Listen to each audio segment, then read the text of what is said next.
오늘 하나님께서 우리에게 주신 말씀 요한복음 20장 19절로 23절까지 말씀인데요. 앞에 보시고 우리 같이 읽도록 하겠습니다. 제가 먼저 읽고 23절 같이 한 목소리로 합독합니다. 이날 곧 안식고 첫날 저녁 때에 제자들이 유대인들을 두려워하여 모인 곳의 문들을 닫았더니 예수께서 오사 가운데 서서 이르시되 너희에게 평강이 있을지어다.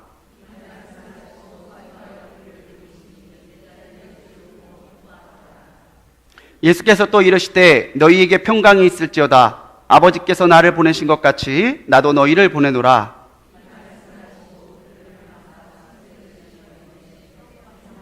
같이 읽습니다. 너희가 누구의 죄든지 사하면 사하여질 것이요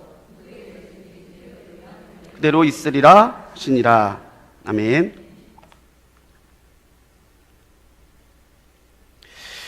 우리 앞뒤 좌우에 있는 성도님과 인사하시겠습니다. 부활의 소망으로 승리합시다. 우리 인사합시다. 부활의 소망으로 승리합시다. 예. 한 주일 부활의 소망으로 또 기쁨 가운데 승리하며 사셨습니까? 시간이 정말 빨리 가죠. 예. 또 수요일이에요. 근데 매번 같은 수요일은 아닌 것 같아요. 예배 드릴 때마다 주시는 은혜가 다르고 또 하나님 예배하신 계획이 다른데 우리 성도님들께 하나님 예배하신 은혜가 충만하게 임하는, 부활의 소망과 기쁨이 충만하게 임하는 오늘 하루가 되기를 주님의 이름으로 간절히 소망합니다. 지난 시간에 이어서 우리 부활의 증인이 되라 라는 주제를 가지고 함께 말씀 나눌 텐데, 지난주에는 우리 도마 이야기로 함께 은혜 나눴었죠. 오늘은 주님을 만난 제자들이라는 주제로 함께 부활의 소망을 나눠보려고 합니다. 예수님께서 부활하셨을 때 제자들은 예수님의 부활을 믿지 않았습니다. 사실 믿기 어려운 얘기였죠. 우리야 지금 부활에 대한 이야기를 듣고 부활을 확신하고 부활에 대한 소망을 있으니까 우리가 지금 부활하신 주님을 믿지만, 제자들이 부활하신 주님을 믿는다라고 하는 것은 사실 쉬운 일은 아니었습니다. 하지만 주님께서 그 의심하는 제자들, 믿지 못하고 두려워하는 제자들에게 오셔서 부활하신 주님을 직접 보여주셨다는 거죠. 주님을 만난 제자들이 부활의 증인이 됐던 것은 그들이 특별한 믿음의 소유자가 아니었고 그 때문이 아니라 부활하신 주님께서 제자들에게 오셔서 만나 주셨기 때문입니다. 지난주에 우리가 성경이 말하는 부활에 대해서 함께 나눴죠. 신령한 몸으로의 부활, 그리고 천국의 모든 것을 상속받는 부활. 기독교의 정말 핵심 진리라면은 우리의 죄를 사해 주신 십자가와 우리에게 영원한 생명을 주시는 이 부활, 십자가와 부활이 정말 우리 기독교 교리에 흔들려서는 안 되는, 놓쳐서는 안 되는 귀한 영적인 진리라는 것을 함께 나눴어요. 그런데 오랜 시간 동안 부활을 확신하고 부활을 증거하는 사람이 있었던 반면에 부활을 의심하고 부활의 어떤 그 진리를 흔들려고 하는 여러 시도들이 있었습니다. 그래서 오늘은 부활을 부인하는 사람들의 이야기를 한번 좀 들어볼게요. 먼저는 허위설입니다. 쉽게 말해서 뻥이란 얘기죠. 예수의 죽음 이후에 제자들이 예수님의 부활을 꾸며서 퍼뜨렸다는 설로 유대인들에게 널리 퍼져 있다는 설입니다. 그런데 과연 주님께서 부활하신 것이 거짓이라면은 거짓 때문에 그들이 그렇게 순교했을 수 있을까? 다른 것이라면 얼마든지 거짓말할 수 있겠지만 죽는 순간에까지 그들은 주님이 부활하셨다는 사실을 증거했고 부인하지 않았다는 거죠. 예수님의 부활이 허위라고 하는 그 설에 대해서 마태복음 28장 14절로 15절에서는 유대 종교 지도자들이 무덤을 지켰던 군병들을 매수했다라고 설명합니다. 마태복음 28장 14절로 15절 말씀입니다. 만일 이 말이 총독에게 들리면 우리가 권하여 너희로 근심하지 않게 하리라 하니 군인들이 돈을 받고 가르친 대로 하였으니 이 말이 오늘날까지 유대인 가운데 두루 퍼지니라. 아멘. 아멘은 하셔야죠. 아멘. 예. 음성 지원 설교입니다.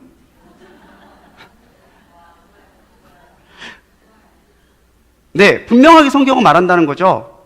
유대의 종교 지도자들이 주님의 부활에 너무 당황해서 그때 부활하신 주님의 그 부활의 현장에 있어서 겁을 먹고 도망쳤던 군병들에게 돈을 주어서 가르치게 했다라는 거죠. 그래서 그들이 돈을 받고 사람들에게 가면서 그거 거짓말이야. 내가 거기 지키고 있었잖아. 그거 거짓말이야. 그렇게 얘기한 게 지금까지 퍼졌다는 얘기예요. 근데 말이 안 되는 얘기죠. 어떻게 주님의 부활하신 주님을, 거짓말인 그 주님의 부활을 놓고 그들이 순교까지 했겠어요. 두 번째 설은 무덤을 착각했다라는 무덤 오인설입니다. 부활의 첫날 여자들이 새벽 미명에 밝지 않을 때 가는 바람에 무덤을 착각했다라는 거예요. 말도 같지 않은 이런 상대인데 이게 굉장히 오랫동안 퍼져 있었던 얘기입니다. 그런데 그때 예수님의 무덤에 갔었던 여인들은 예수님이 그 무덤에 매장되는 것을 봤던 사람들입니다. 건네 들은 게 아니고 거기 위에서 세 번째 3열에 있는 무덤이야 들은 게 아니라 자기가 가서 봤다라는 거예요. 그리고 당시의 관습에 따라서 향품을 예수의 시신에 바르러 갔던 사람들이 무덤을 오해했을 리가 없다는 거죠. 마태복음 27장의 말씀입니다. 바위 속에 판 자기 새 무덤에 넣어두고 큰 돌을 굴려 무덤 문에 놓고 가니 거기 막달라 마리아와 다른 마리아가 무덤을 향하여 앉았더라. 예수님을 아리마대 사람 요셉이 무덤에 매장할 때에 막달라 마리아와 다른 마리아가 무덤을 향하여 그 매장되는 것을 보고 있었다는 거예요.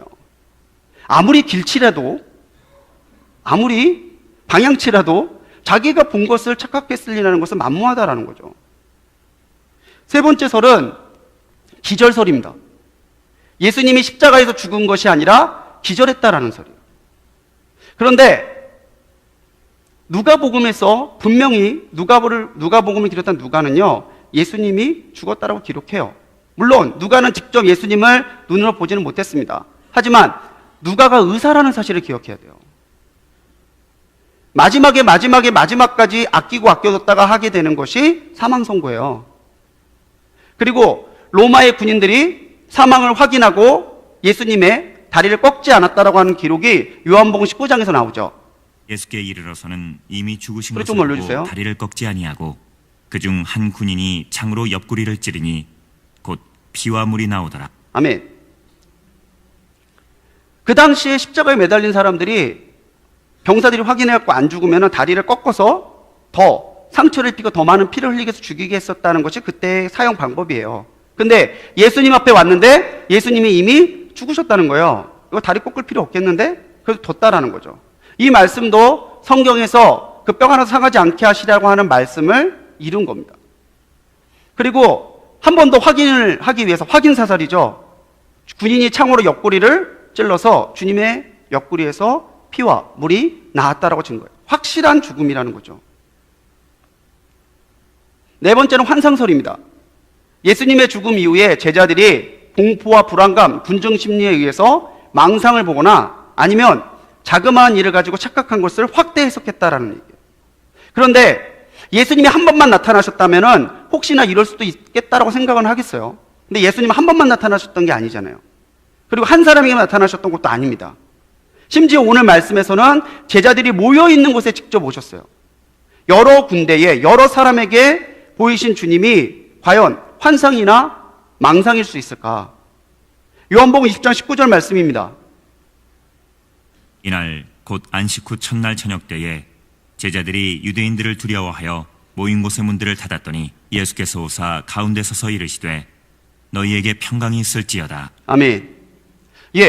제자가 아니라 제자들입니다. 여러 명이 모여 있는 곳에 부활하신 주님이 오셨다라는 거죠. 내가 혼자 봤다면은 그래, 내가 착각할 수 있어라고 생각할지 모르겠지만 오늘 이 자리에 부활하신 주님이 직접 우리 눈에 볼 수 있도록 임하신다면은 지금 벌써 몇 명이에요. 그죠? 환상설이라고 하는 것은 여러 사람에게 여러 곳에 나타나신 주님의 다시 부활하신 주님의 나타나심으로 성립될 수 없는 조건이죠. 마지막으로는 신비설화설입니다. 이게 뭐냐면은 예수님이 십자가 죽은 후에 제자들이 주변에 예수님을 증거하면서 단시 민간에 퍼져 있던 바벨론 혹은 페르시아의 신하들을 각색해서 전했다라고 하는 그런 설이에요. 바벨론에 또는 페르시아에 전해지는 민간에 전해지는 이야기들이 성경 속 이야기와 많이 유사할 때가 많습니다. 그런데 꼭 내용이 비슷하고 구조가 똑같다고 해가지고 이게 곳곳에 연관이 있거나 표절했다고만 볼 수는 없는 거죠. 예를 들어서 우리나라 전래동화와 그리스의 전래동화 중에 유사한 얘기들도 많아요. 그렇다고 해서 그 오랜 옛날에 우리나라가 그리스에 가가지고 그 얘기를 배워갖고 갔겠어요? 아니면 그리스 사람들이 우리나라에 와서 그 얘기를 가져갔겠어요? 비슷하게 설화구조의 구조나 내용을 가져갈 수 있을지 모르겠지만 그게 그렇다고 해서 서로 베꼈다거나 서로 연관성이 있다라고 꼭 그렇게 주장할 수는 없다라는 거죠. 이 설들을 바라보면서 여러분들은 어떤 생각이 드십니까?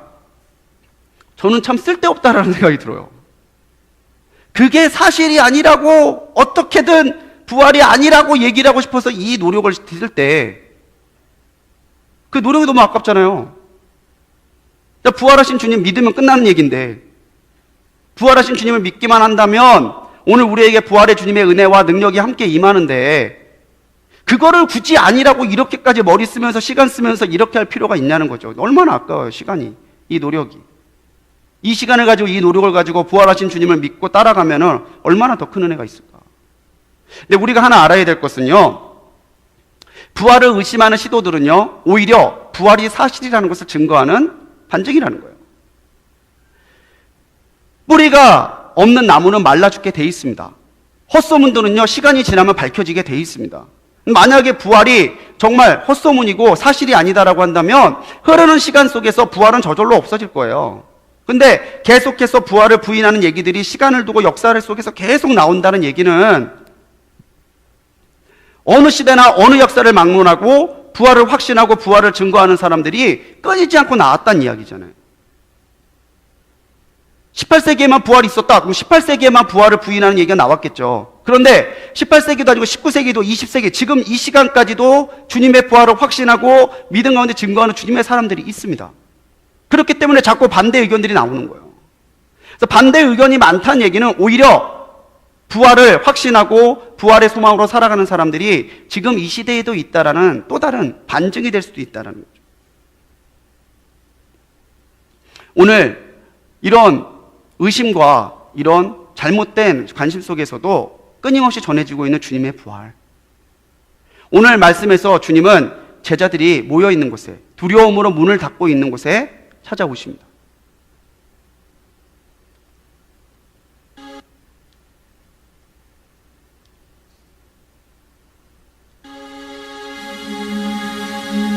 앞에 불 좀 꺼주세요.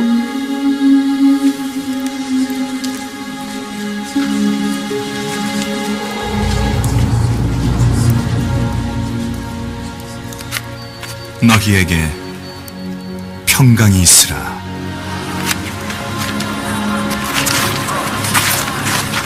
어찌 너희가 불안해하며 마음속으로 염려하느냐. 내 손과 내 발을 보라. 바로 나니라. 나를 만지고 눈으로 보라. 영은 살과 뼈가 없으나 너희가 보듯이 나는 있느니라.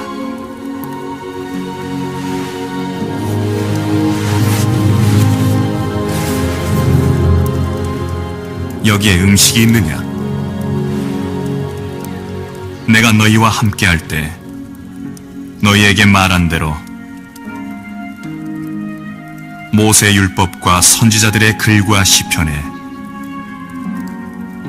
나를 지칭하여 기록된 모든 것이 성취되어야 하리라.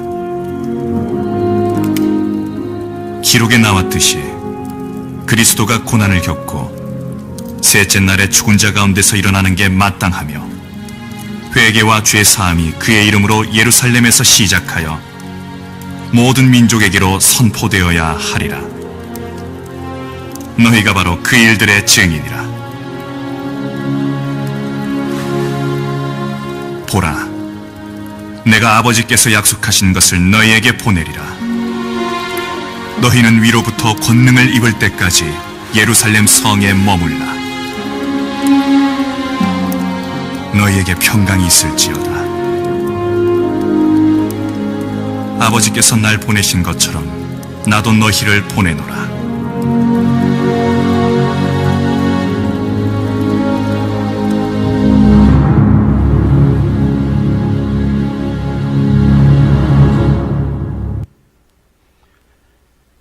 방금 영상에서 보신 것처럼 문을 닫고 있었던 제자들에게 주님께서 오셨습니다. 처음 영상이 시작될 때 여러분 보셨나요? 사람의 윤곽이 보이지 않을 만큼 어둡습니다. 그런데 그곳에 부활하신 주님이 오십니다. 빛이신 주님이. 주님이 오시니까 그 어둡던 곳이 밝아집니다. 그때 영상만 밝아진 게 아닙니다. 주님의 손에 손자국과 못자국을 만지면서 제자들이 얼굴이 밝아집니다. 제자들이 두려움의 문을 닫고 있습니다. 물론 무서웠기 때문에 닫았겠지만 요한복음에서 닫힌 문은 제자들의 두려움과 불신앙의 상징입니다. 부활하신 주님을 믿지 못하고 주님의 부활을 확신하지 못했던 사람들이 문뿐만 아니라 자기 마음의 문마저도 닫고 있었다라는 거죠. 닫힌 문으로 주님의 임재하심이, 부활하신 주님의 소망이 들어오지 못하니까 그들은 두려워하고 있었고, 그들은 불안해하고 있었고, 그들은 주님과의 격리 속에서 오는 외로움을 겪고 있었다라는 거죠. 우리가 주님의 약속이 아니라 세상을 볼 때 우리도 문을 닫은 신앙이 됩니다. 한번 자기 마음을 점검해 보십시오. 나는 지금 주님 앞에 문을 열어놓고 있는 신앙인가, 아니면 문을 닫고 있는 신앙인가? 제자들이 부활의 소식을 안 들었던 것이 아닙니다. 제자들은 여인을 통해서 부활의 소식을 들었습니다. 그런데 부활하신 주님을, 그 소식을 들었을 때 제자들은 주님이 부활하셨음에 환호했던 것이 아니라, 주님이 부활하신 것을 알았다면 유대인들과 종교 지도자들, 로마 사람들이 더 혈안이 돼서 찾아다닐 텐데 더 두려움의 문을 꽁꽁 닫고 있었다는 거예요. 거기에 주님이 찾아오십니다. 성경 속 부활의 이야기를 보면서 우리가 주목해야 될 것은요, 주님께서는 계속 찾아오셨다라는 거예요. 예. 부활하신 주님을 여인들이 뵈러 갔을 때 주님께서 여인들에게 오셨어요. 처음에 여인들은 빈무덤을 봤을 뿐 부활하신 주님을 못 봤죠. 하지만 주님이 그 여인에게 나타나셔서 보여주셨습니다. 엠마오로 가는 제자들, 다음 주에 우리가 함께 말씀 나누겠지만, 엠마오로 시리와 낙심에 빠져 내려가던 제자들에게도 주님께서 엠마오로 가는 그 길을 내내 동행하시면서 내려가십니다. 오늘 문을 닫고 있었던 제자들에게도 예수님은 오셔서 그 가운데 평강을 선언하시고 제자들에게 오셨다라는 거예요. 닫힌 문을 건너오신 예수님은 지난주에 우리가 말씀드렸듯이 신령하게 거룩하게 변화된 부활 후에 우리가 입을 몸을 미리 보여주시는 사건이죠. 부활하신 주님의 이전 몸과의 공통점은 죽음 이전의 기억을 그대로 가지고 계시다라는 거예요. 부활하신 주님이 베드로를 보고 너 누구니? 라고 하지 않으셨다라는 거죠. 모든 일을 알고 모든 일을 품고 계셨다라는 거예요. 손과 옆구리의 상처는 주님께서 우리를 위해 죽어주셨음의 상징이고, 동시에 주님께서 죽음을 이기시고 부활하셨다는 상징입니다. 그리고 우리 또한 그렇게 부활할 것을 미리 확신시켜 주시는 예수님의 은혜고 능력이죠. 차이점은요, 보시다시피 시간과 공간에 매이지 않는 영원하고 거룩한 몸이라는 거예요. 우리가 믿는 부활은 몸의 부활입니다. 지난주에서 똑같이 한번 말씀드리지만 몸의 부활입니다. 거룩하게, 신령하게 주님께서 우리를 위해 내어주신 그 거룩한 몸을 따라 우리는 몸의 부활을 믿음으로 고백하는 사람들이 되어야 된다는 것이죠. 그렇게 찾아오신 주님, 예수님을 만난 제자들에게 주님께서 말씀하셨던 것은 뭐였죠? 너희에게 뭐가 있으라고 그랬어요? 평강이 있으리라. 주님의 평강이 여러분과 함께 하시기 바랍니다. 부활의 소망 가운데 있는 사람에게는 가장 큰 하나님의 함께 하신 증거가 뭐냐면요, 영적인 평안, 영적인 평강입니다. 여기서 말하는 평강은 에이레네, 구약으로 따지면 샬롬이죠.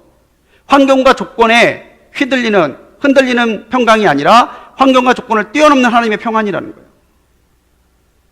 정말 무화과 나무잎이 마르고 포도 열매가 없고 우리의 양떼가 없어도 소유에 매이지 않는 평강. 내가 지금 힘들고 어렵다 할지라도, 세상 가운데 고난 가운데 있다 할지라도 내가 고난 가운데 무너지지 않냐고 낙심하지 않는 것은 부활하신 주님께서 내게 주시는 평강의 은혜가 있기 때문이라는 거죠. 오늘 이 본문에서, 이 짧은 본문에서도요, 19절과 21절에 두 번이나 주님께서는 평강을 이야기하십니다. 왜? 부활의 평강이 곧 부활의 능력이기 때문이죠. 사람들이 가장 두려워하는 게 뭔 것 같으세요? 사람들이 제일 무서워하는 게 죽음이에요. 오죽하면 위협 중에 죽고 싶어가 있겠어요. 너 죽고 싶어? 죽음이 안 무서우면 그게 위협이나 되겠어요? 죽음이 사람들이 정말 두려워하는 거죠. 근데 부활의 소망은요, 죽음의 공포를 뛰어넘게 합니다. 죽음도 안 두려운 사람이, 물불 안 가리는 사람이, 죽음도 불사하는 사람은 뭐 당해낼 재간이 없어요. 당해낼 재간이. 부활의 평강이, 주님께서 오셔서 선언하신 그 부활의 평강이 두려움과 불신앙을 담대함과 믿음으로 바꾸는 우리의 능력이 된다는 거예요. 그래서 우리가 부활 소망을 품고 사는 것이 중요하다는 겁니다. 지난주에 우리 담임 목사님 말씀 가운데도 나오셨잖아요. 우리가 사나 죽으나 누구의 것이라고요? 주의 것이라고요. 살아있을 때만 주님의 것, 죽어서는 주님의 것 아니지 않습니다. 죽어서만 주님의 것, 살아있다고 해서 주님의 것이 아닌 것이 아닙니다. 우리는 사나 죽으나 다 주님의 것입니다. 왜? 주님이 나를 위해 부활하셨습니다. 이 사실을 믿음으로 바라볼 때 세상이 알지도 줄 수도 없는 평강이 우리에게 임한다고 하는 것이죠. 주님께서 우리에게 평강을 선언하신 것은 주님 그 자체가 평강이시기 때문에 그렇습니다. 주님께서는 몸소 자신의 몸을 내어주심으로 화평에 막힌 담을 헐어주셨습니다. 하나님과 우리 사이에, 또 우리와 우리 사이에 화평이 되어주셨다는 거죠. 십자가가 상징하는 게 그거잖아요. 하나님과 우리와 우리. 하나님께서 우리가 원하시는 그 화해와 화평의 그 은혜를 주님께서는 자신의 몸으로 죽었다 살아나심으로 우리에게 주셨다라는 거예요. 골로새서 1장 20절 같이 읽어보겠습니다. 시작. 그의 십자가의 피로 화평을 이루사 만물 곧 땅에 있는 것들이나 하늘에 있는 것들이 그로 말미암아 자기와 화목하게 되기를 기뻐하심이라. 네, 주님께서 죽으시고 주님께서 부활하신 이유가 그겁니다. 우리에게 에이렌에 어떤 상황에서도 흔들림 없는 평화를 주시기 위해서, 평강을 주시기 위해서. 지금 두려워하시는 분이 있습니까? 지금 걱정하시는 분이 있습니까? 저도 인간적인 고민, 인간적인 걱정이 있습니다. 왜 없겠어요? 그렇지만 그런 걱정을 뛰어넘는, 그런 고민을 뛰어넘는 부활하신 주님께서 우리에게 선언하신 그 말씀, 너희에게 평강이 있을지어다. 부활의 주님을 바라보는 우리들에게 주님의 평강이 함께 하실 줄로 믿습니다. 부활을 단지 이야기, 성경 속의 이야기로만 보면 안 돼요. 부활은 오늘 내 삶에서 일어나는 하나님의 능력이고 내가 지금도 체험해야 될 하나님의 역사와 하나님의 능력입니다. 뉴욕 갈보리 침례교회 담임 목사님이셨고요. 또 올포드 성경 연구원을 개설한 우리 스티븐 올포드라는 목사님 계세요. 이 목사님의 부활에 대해 뭐라고 선언하셨냐면 부활은 우리를 해방시키신 하나님의 주권적인 일이다 라고 말했습니다. 그러니까 부활은 사람이 한 것이 아니죠. 하나님께서 하신 거예요. 그런데 왜? 우리를 해방하시기 위해서. 죄와 저주로부터, 죽음으로부터, 우리를 겪고 있는 모든 한계와 모든 두려움으로부터 우리를 해방시키신 실질적인 사건이 바로 주님의 부활이라는 거죠. 그래, 우리 부활사는 가져야지. 그래, 우리 부활소만 가져야지. 머릿속으로만 생각하면 안 돼요. 오늘 우리가 우리의 삶에서, 우리의 신앙에서 부활하신 주님의 은혜, 주님의 평강을 체험하며 사는 것은 실제적으로 우리에게 일어나야 될 하나님의 역사라는 거예요. 그래서 우리가 닫힌 문을 열고 주님 앞에 나가야 되는 거예요. 주님을 찾아오신 예수님, 주님, 제자들을 찾아오신 주님. 근데 그 주님을 만나면서 이제 제자들은 부활의 증거를 가지게 되었습니다. 주님께서 마가복음에서 말씀하셨죠. 내 손에 못자국과 내 허리에 창자국을 만져봐라. 죽은 영에게는 뼈와 살이 없지만 내게는 있다라고 얘기하시죠. 주님의 몸에 나 있는 상처, 그것을 스티그마타라고 그래요. 거룩한 흔적이란 뜻이죠. 성은. 왜 그분의 흔적이 내게 거룩한 흔적이 될까요? 바로 나를 위한 고난이고 나를 위한 부활이기 때문에 그렇습니다. 따라합시다. 나를 위한 고난, 나를 위한 부활. 누구를 위한? 아멘. 이 사실을 믿는 우리 성도님들 되십시오. 지금 아주 짧은 고백이지만 이 고백을 내가 믿음으로 확신하느냐 아니면 그냥 머릿속에 지식으로만 아느냐, 굉장한 차이입니다. 굉장한 차이. 성은은 우리의 기쁨이고 또 영생의 증거예요.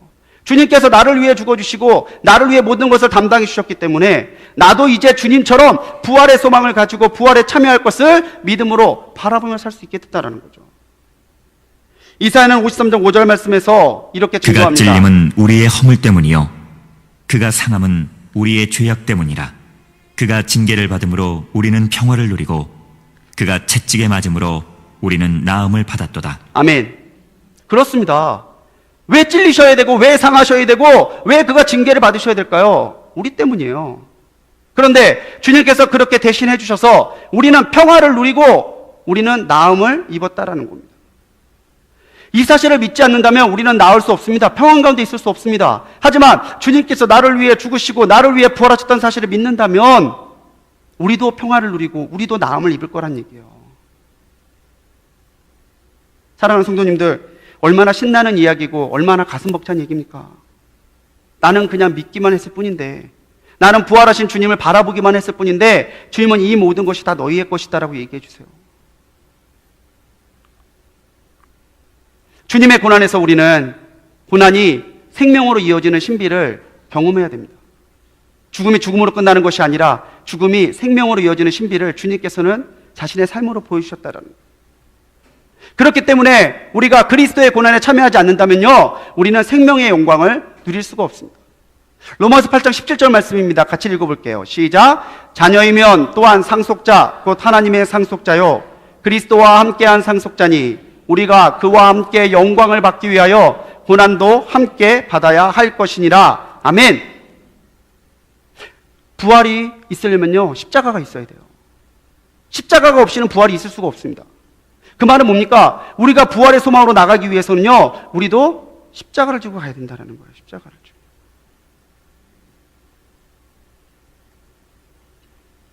어떤 산에 선원, 불교 선원과 기독교 기도원이 같이 있었대요. 근데 어느 날 이 기도원 원장님이 바뀌신 거예요. 원장님이 바뀌셨는데 그때부터 이 새 원장님이 자꾸 점심만 되면 찬송가를 트세요. 찬송가를 자꾸 트는데 그렇게 몇 달을 찬송가를 트시니까 이쪽 선원이 난리가 났습니다. 자꾸 귀에 들으면 흥얼거리게 되잖아요.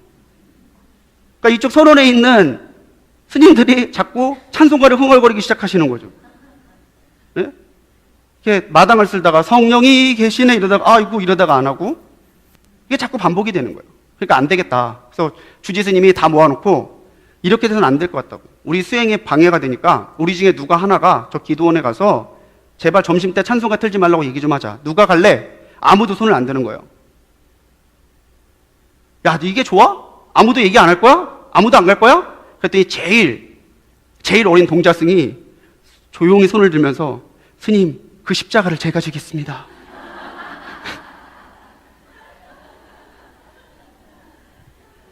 한 목사님이 자기 SNS에 올리신 글이에요. 저 얼마나 웃었는지 몰라, 그걸. 그런데 생각해 보세요. 기도원은 원장님 한 분 바뀌었어요. 변화라고 하는 것이 꼭 많은 사람들이, 많은 물자가, 많은 것이 필요해서 변화가 아닙니다. 한 사람을 통해서도 변화는 일어나고 시작되는 거예요. 따라합시다. 나로부터 시작되리. 아멘. 우리가 주님을 위하여 고난을 받고 주님의 십자가에 동참하겠다는 마음만 있다면요, 우리는 기꺼이 부활의 소망에도 참여할 수 있습니다. 하지만 내가 십자가를 지지 않겠다라고 한다면 부활의 소망 역시 우리와는 상관없는 얘기란 얘기예요. 왜? 주님과 함께 죽을 때 우리도 주와 함께 부활할 것이라고 사도 바울도 로마서 6장 5절 말씀에서 말하고 있기 때문이죠. 죽음이 생명으로 이어지는 그 신비, 그 놀라운 은혜를 체험하며 부활의 소망을 증거하며 사는 우리 성도님들이 되시기 바랍니다. 근데 부활을 확신하고 부활을 증거하는 건요, 내 능력으로 되는 게 아니에요. 성경은 철저하게 부활의 모든 것이 하나님의 주권이라고 얘기합니다. 그 말은 뭐예요? 우리의 능력으로 되는 것이 아니다라는 얘기죠. 요한복음에서 오늘 나오는 말씀에서 부활하신 예수님에 대한 이야기는 조금 다른, 마태, 마가, 누가와 다른 특징이 하나 있습니다. 그게 뭐냐면요, 예수님께서 숨을 내쉬며 성령에 대해 말씀하고 계신다는 거예요. 지난 주일이 무슨 주일이었는지 아시나요? 성령 강림 주일이에요. 성령 강림 주일.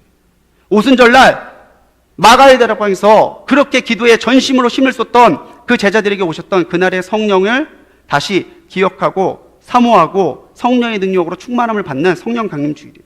근데 오늘 주님께서, 부활하신 주님께서 제자들이 오셨을 때 평강을 이야기하고 그 다음 얘기하신 게 뭐냐면 숨을 후 내쉬면서 너희에게 성령이 있으라. 성령을 받아라. 라고 얘기하신다는 거예요. 요한복음이 성령을 굉장히 강조합니다. 그런데 이 숨이라고 하는 부분이 굉장히 중요해요. 구약에서는 이 숨을 루아하우라고 하는데 하나님께서 자신의 형상을 따라 지으신 사람에게 그 코에 뭐를 넣으셨죠? 생기를 불어넣으셨어요. 그 생기가 뭐냐면 루아우, 숨이란 얘기예요. 왜 사도 요한이 부활하신 예수님에 대해 얘기하면서 생기를 한 번 더 얘기하느냐? 이제 우리는 새로운 창조물이라는 것을 강조하기 위함입니다.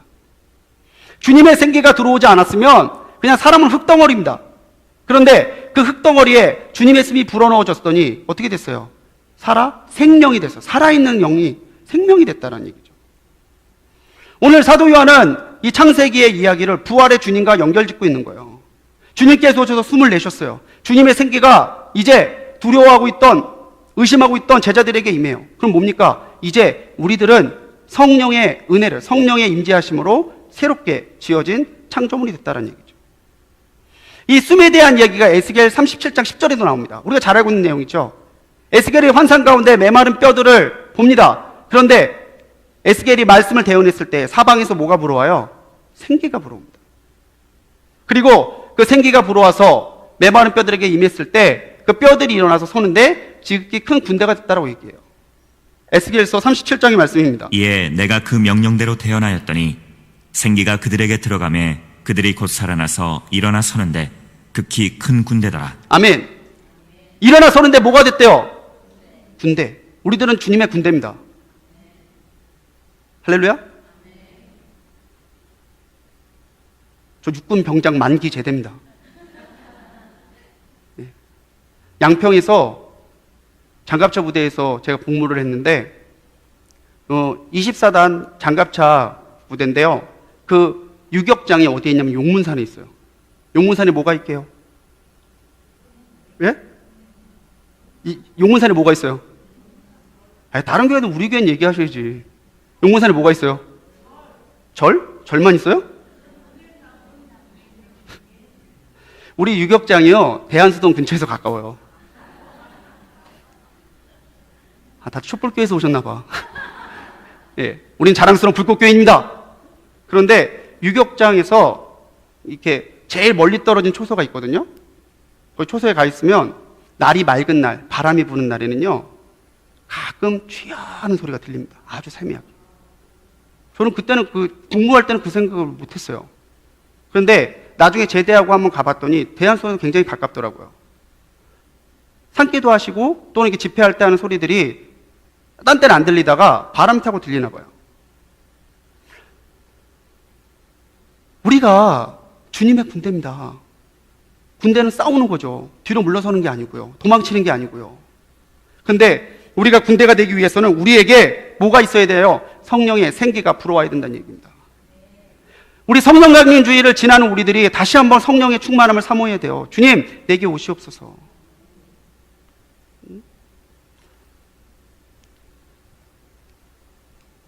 숨을 내쉬는 예수님은 이제 부활 이후에 그리스도로 인해 우리가 새롭게 창조됐다라고 이야기하죠.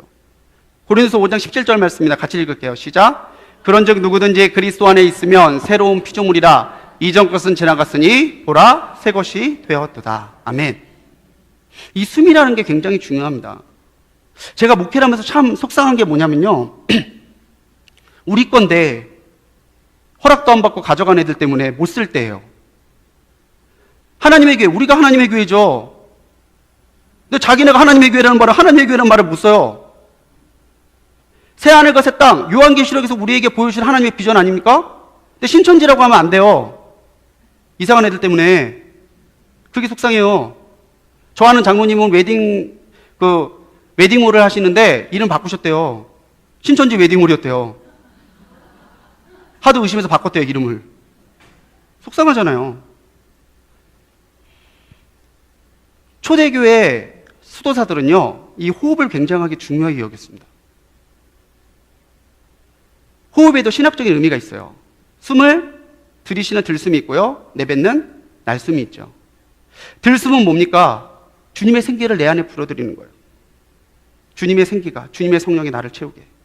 그 생기가 들어왔기 때문에, 들숨이 있기 때문에 내가 뭘 할 수 있어요? 날숨을 할 수 있어요. 그래서 날숨은 뭡니까? 주님의 은혜에 대한 나의 믿음의 반응이에요. 그래서 초대교회 수도사들, 초대교회 성도들은요, 기도할 때, 특히 침묵 기도를 할 때 이 호흡을 가지고 기도했어요. 어떻게? 숨을 들이쉬면서 주님을 부릅니다. 사랑의 하나님.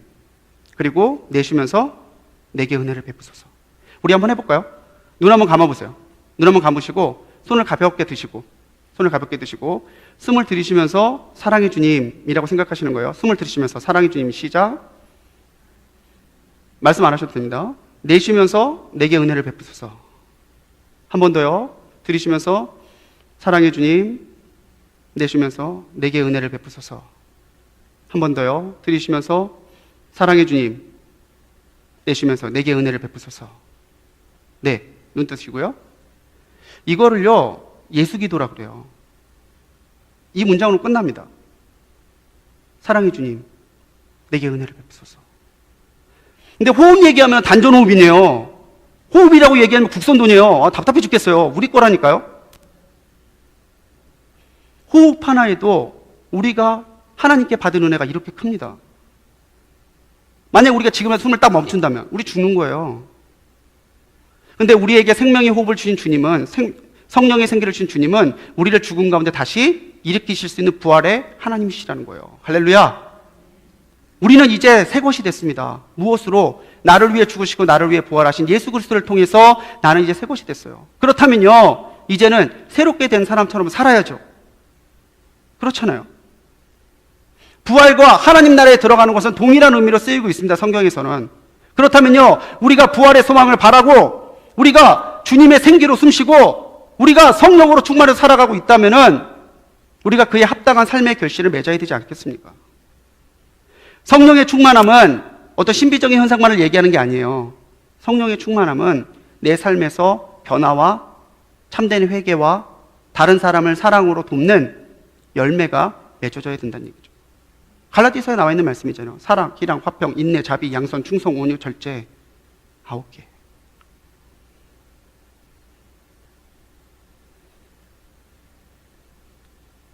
그래서 우리는 성령을 받아야 된다는 얘기죠. 주님께서 우리에게 하신 권면입니다. 성령을 받으라. 근데 이 받으라라고 하는 말이요, 헬라어로 라베테인데 영접하다라는 뜻이 있어요. 영접하다. 성령님을 영접하라는 뜻이죠. 성령님은 인간적인 노력이나 방법으로 받는 것이 아닙니다.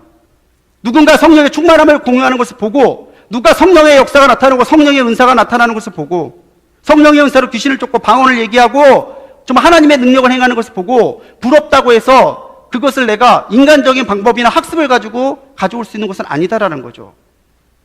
사도행전 8장 18절로 19절에 보면요, 시몬이라고 마술사가 베드로를 따라다녀요. 베드로를 보니까 놀랐거든요. 병을 고치고 막 앉은 사람을, 죽은 자를 일으키고 막 하거든요. 그러니까 이 시몬이 이 베드로에게 돈을 줍니다. 베드로님, 이 돈을 받으시고 저한테 이 능력을 달라고. 베드로는 뭐라고 얘기해요? 네가 성령을 돈으로 사여하였으니 이 돈과 함께 네가 망할 것이다. 성령님의 임재는요, 성령님의 임재는 사모함으로 받는 거예요. 따라합시다. 성령님은 사모함으로 받는 것. 예. 사모함은 믿음의 행동이고 사모함은 하나님의 은혜를 받는 유일한 길입니다. 부활의 소망도 사모하는 사람에게 임하는 것이고요, 십자가의 소망도 사모하는 자에게 임하는 거예요. 근데 오늘 우리에게 사모함이 없다면, 갈망이 없다면, 주님의 은혜에 향한 갈급이 없다면요, 부활의 이야기도 성령의 충만함도 다 딴 사람 얘기지 내 얘기 아니다라는 얘기죠. 이번 한 주 여러분 성령을 갈망하며 사십시오. 부활하신 주님이 내게 말씀하시잖아요. 성령을 받으라. 기도하실 때도, 숨을 쉴 때도 성령님을 간구하고 성령님의 충만하심을 간구하고, 그리고 입으로만 성령의 충만, 생각으로만 성령의 충만을 말하는 것이 아니라 어제와 다른 나, 오늘과 다른 나, 그리고 더 변화되어질 미래 속의 나를 사모함으로써 내 삶에서 성령의 결실을 맺어가는 이번 주가 되시기 바랍니다.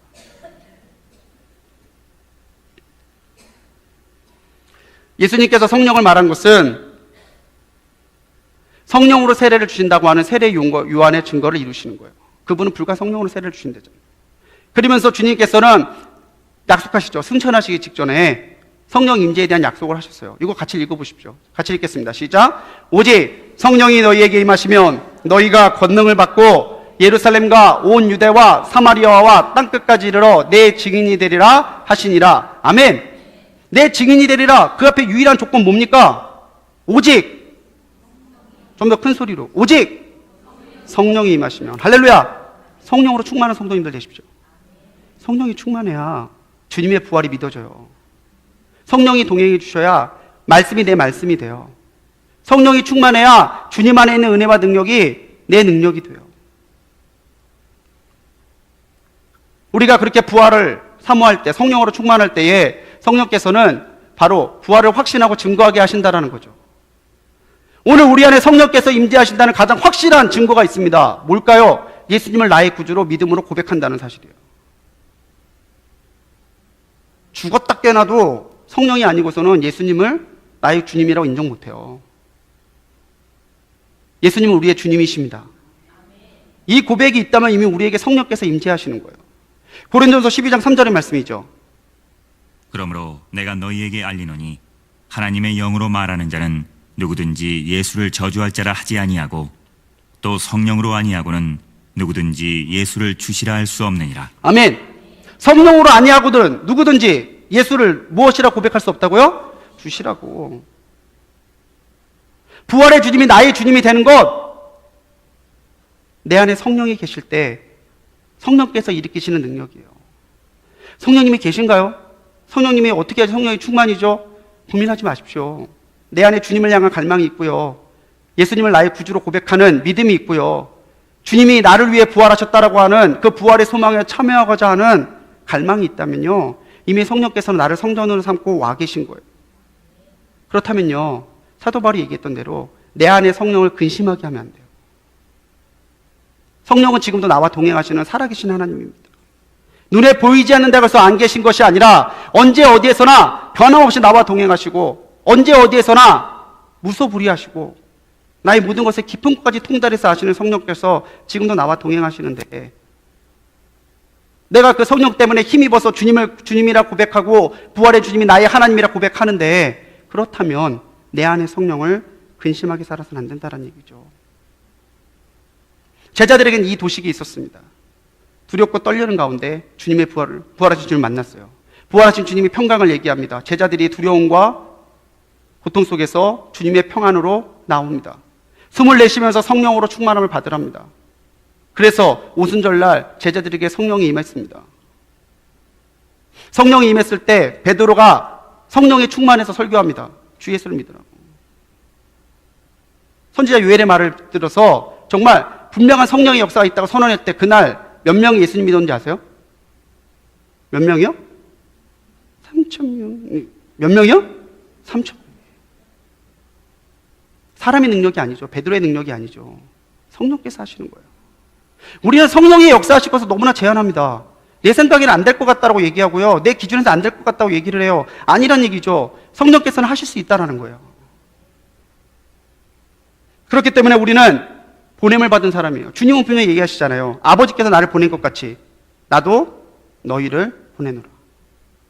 먼저는 예수님의 말씀을 듣고 있던 제자들이겠지만요, 오늘 이 말씀을 대하고 있는 우리들에게도 한 주님은 똑같이 하시는 말씀이에요.